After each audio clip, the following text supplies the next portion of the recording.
राधे राधे, जय श्री कृष्णा। आज के इस वीडियो में हम आपके लिए लाए हैं नाग पंचमी की सबसे प्राचीन कथा, जब नागदेव बने भाई। प्राचीन काल में एक सेठ जी के 7 पुत्र थे। सातों के विवाह हो चुके थे। सबसे छोटे पुत्र की पत्नी श्रेष्ठ चरित्र की, विदुषी और सुशील थी, परंतु उसके भाई नहीं था। एक दिन बड़ी बहू ने घर लीपने को पीली मिट्टी लाने के लिए सभी बहुओं को साथ चलने को कहा, तो सभी धलिया और खुरपी लेकर मिट्टी खोदने लगी। तभी वहाँ एक सर्प निकला, जिससे बड़ी बहू खुरपी से मारने लगी। यह देखकर छोटी बहू ने उसे रोकते हुए कहा, मत मारो इसे, यह बेचारा निरपराध है। यह सुनकर बड़ी बहू ने उसे नहीं मारा। तब सर्प एक ओर जा बैठा। तब छोटी बहू ने उससे कहा, हम अभी लौट कर आती है, तुम यहाँ से जाना मत।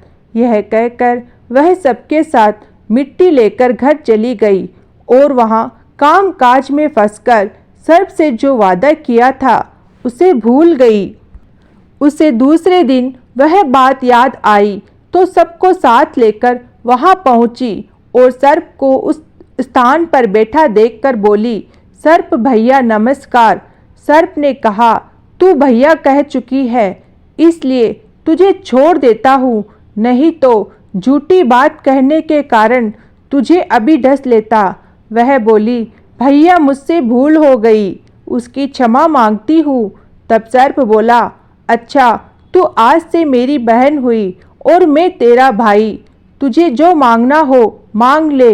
वह बोली, भैया मेरा कोई नहीं है, अच्छा हुआ जो तू मेरा भाई बन गया। कुछ दिन व्यतीत होने पर वह सर्प मनुष्य का रूप रखकर उसके घर आया और बोला कि मेरी बहन को भेज दो। सबने कहा कि इसके तो कोई भाई नहीं था, तो वह बोला, मेरे दूर के रिश्ते में इसका भाई हूँ, बचपन में ही बाहर चला गया था। उसके विश्वास दिलाने पर घर के लोगों ने छोटी को उसके साथ भेज दिया। उसने मार्ग में बताया कि मैं वही सर्प हूँ, इसीलिए तू डरना नहीं और जहाँ चलने में कठिनाई हो वहाँ मेरी पूंछ पकड़ लेना। उसने कहे अनुसार ही किया और इस प्रकार वह उसके घर पहुँच गई। वहाँ के धन ऐश्वर्य को देखकर वह चकित हो गई। एक दिन सर्प की माता ने उससे कहा, मैं एक काम से बाहर जा रही हूँ, तू अपने भाई को ठंडा दूध पिला देना। उसे यह बात ध्यान नहीं रही और उससे गर्म दूध पिला दिया, जिसमें उसका मुख बहुत बुरी तरह से जल गया। यह देखकर सर्प की माता बहुत क्रोधित हुई, परंतु सर्प के समझाने पर शांत हो गई। तब सर्प ने कहा कि बहन को अब उसके घर भेज देना चाहिए। तब सर्प और उसके पिता ने उसे बहुत सा सोना, चांदी, जवाहरात, वस्त्र, भूषण आदि देकर उसके घर पहुंचा दिया। इतना ढेर सारा धन देखकर बड़ी बहू ने ईर्ष्या से कहा, भाई तो बड़ा धनवान है, तुझे तो उससे और भी धन लाना चाहिए। सर्प ने यह वचन सुना तो सब वस्तुएं सोने की लाकर दी। यह देखकर बड़ी बहू ने कहा, इन्हें झाड़ने की झाड़ू भी सोने की होनी चाहिए। तब सर्प ने झाड़ू भी सोने की लाकर रख दी। सर्प ने छोटी बहू को हीरा मणियों का एक अद्भुत हार दिया था। उसकी प्रशंसा उस देश की रानी ने भी सुनी और वह राजा से बोली कि सेठ की छोटी बहू का हार यहाँ आना चाहिए। राजा ने मंत्री को हुक्म दिया कि उसे वह हार लेकर शीघ्र उपस्थित हो। मंत्री ने सेठ जी से जाकर कहा कि महारानी जी छोटी बहू का हार पहनेगी, वह उससे लेकर मुझे दे दो। सेठ जी ने डर के कारण छोटी बहू से हार मंगाकर दे दिया। छोटी बहू को यह बात बहुत बुरी लगी। उसने अपने सर्प भाई को याद किया और आने पर प्रार्थना की, भैया रानी ने हार छीन लिया है, तुम कुछ ऐसा करो कि जब वह हार उसके गले में रहे तब तक के लिए सर्प बन जाए और जब वह मुझे लौटा दे तब हीरों और मणियों का हो जाए। सर्प ने ठीक वैसा ही किया। जैसे ही रानी ने हार पहना वैसे ही वह सर्प बन गया। यह देखकर रानी चीख पड़ी और रोने लगी। यह देखकर राजा ने सेठ के पास खबर भेजी कि छोटी बहू को तुरंत भेजो।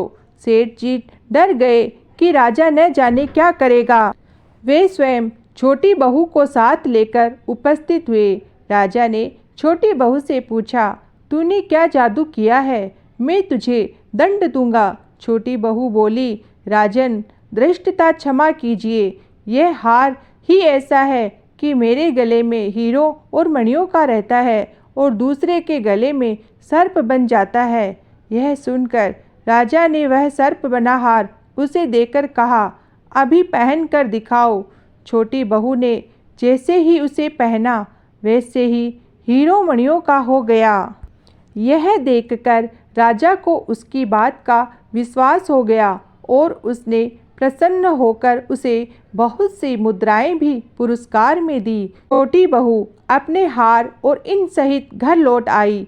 उसके धन को देखकर बड़ी बहू ने ईर्ष्या के कारण उसके पति को सिखाया कि छोटी बहू के पास कहीं से धन आया है। यह सुनकर उसके पति ने अपनी पत्नी को बुलाकर कहा, ठीक ठीक बता कि यह धन तुझे कौन देता है। तब वह सर्प को याद करने लगी। तब उसी समय सर्प ने प्रकट होकर कहा, यदि मेरी धर्म बहन के आचरण पर संदेह प्रकट करेगा तो मैं उसे खा लूँगा। यह सुनकर छोटी बहू का पति बहुत प्रसन्न हुआ और उसे सर्प देवता का बड़ा सत्कार किया। उसी दिन से नाग पंचमी का त्यौहार मनाया जाता है और स्त्रियां सर्प को भाई मानकर उसकी पूजा करती है।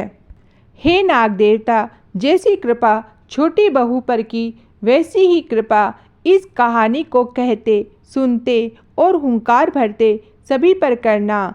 बोलिए नाग देवता की जय।